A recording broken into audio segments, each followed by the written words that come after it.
તમારી દીકરીના લગ્નની સાથે સાથે કામવાળીના લગ્ન? હું અમરકાંત મહેતા તને દત્તક લઉં. બેટા, આ બધું એટલા માટે મેં પૂછ્યું કે મારે તારા મામા મામીને મળવું પડે.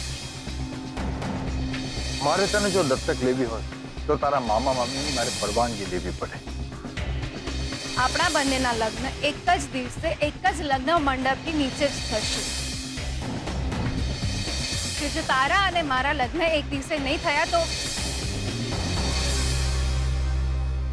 હું પણ લગ્ન નહીં કરું. હે દેવી માં, આ કઈ આખરી પરીક્ષા લઈ રહી છે તું? કયું હતું મેં તને?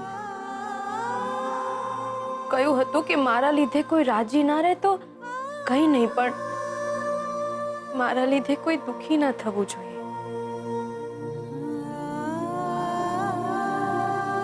બસ આટલું જ તો માંગ્યું હતું ને મેં તારી પાસે.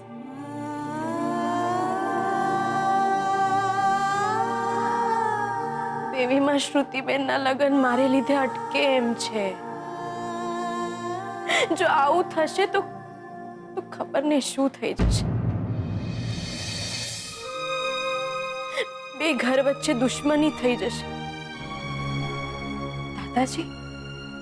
દાદાજીને ખબર પડી જશે કે હું કોણ છું. શ્રુતિબેનનું જીવતર રોડાઈ જશે.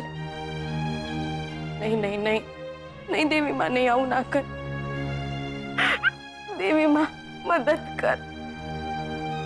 સાવ એકલી પડી ગઈ છું.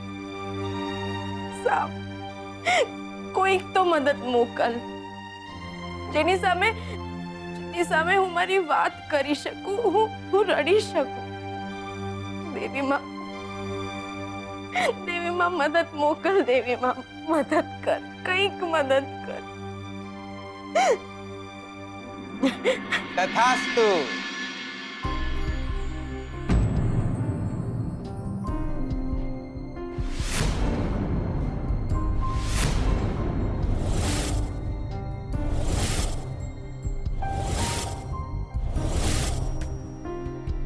માતાજીએ તમારા માટે મદદ મોકલી આલી છે. આઈ જ્યાં છે જીગર રાતમારામ પટેલ ફ્રોમ મેહોણા.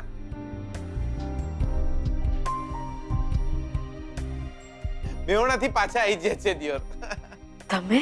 હોવા પકા તમારા માતાજીએ આપણને ફોન કર્યો હતો. એટલે માતાજી બોલ્યા કે નાલાયક, તું મેહોણામાં શું કરે છે? બધા કામ પડતા મેલ અને વડોદરા ભેગો થઈ જા. સ્વીટુને તારી મદદની જરૂર છે. બોલો બોલો, શું મદદની જરૂર છે? બોલો બકા.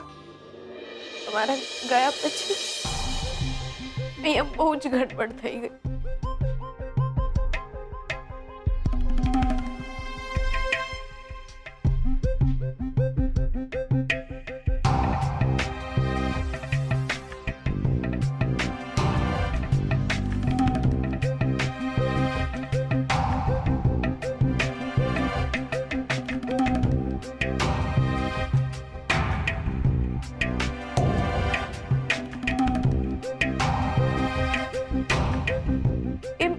એ મને દત્તક લેશે.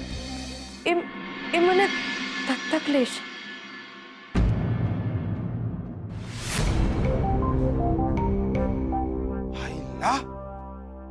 દિયોર, દાદાજી તમને દત્તક લેવાના છે?